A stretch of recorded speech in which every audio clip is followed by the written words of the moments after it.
Today I want to talk about mental health while studying abroad. I think you see a wide variety of different states of mental health, and you deal with a lot of emotions that you've never dealt with before. I think, in my opinion, after studying abroad for the last 3 months, I've learned a lot more about myself, about my feelings, about my interactions with people that allows me to do better at communicating and talking to people about my mental health.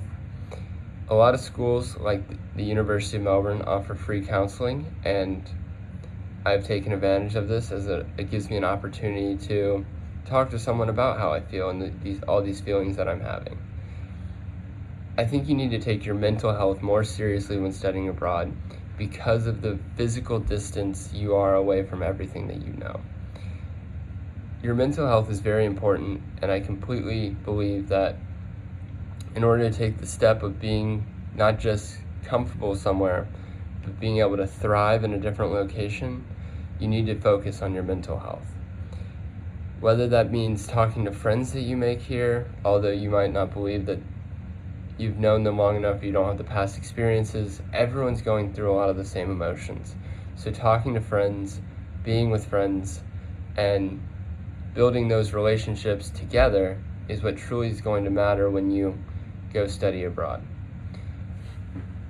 Another aspect of mental health that is very important is while studying abroad is becoming to be a bit more comfortable being by yourself. I know in everyday life at University of Tennessee that you're surrounded by people and you always know someone somewhere that you can talk to. But there's many different experiences here that you have to take on by yourself. Whether that means you walk around the city by yourself, or you go meet new people by yourself, or all these different activities that you need to take the personal initiative to go do, requires a lot of mental strength, and that can take a toll on your mental health.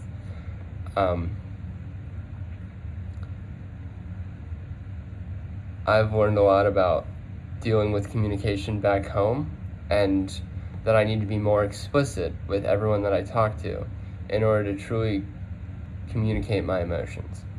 I think that you should do a lot of deep thinking before you leave and even when you're there about what you should be doing and make a plan for if you start to panic, if you get anxious, something that allows you to release all this pent-up stress.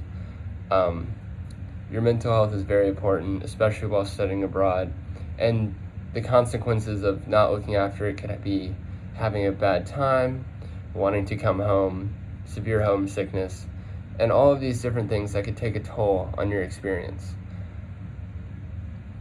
Once again, I just want to say that you should always think about your mental health wherever you're going, whoever you're with, no matter if you're alone or in a group, but make sure to take the necessary steps to make sure that you're healthy both physically and mentally. And this is an important part of studying abroad that doesn't get talked about enough, I think.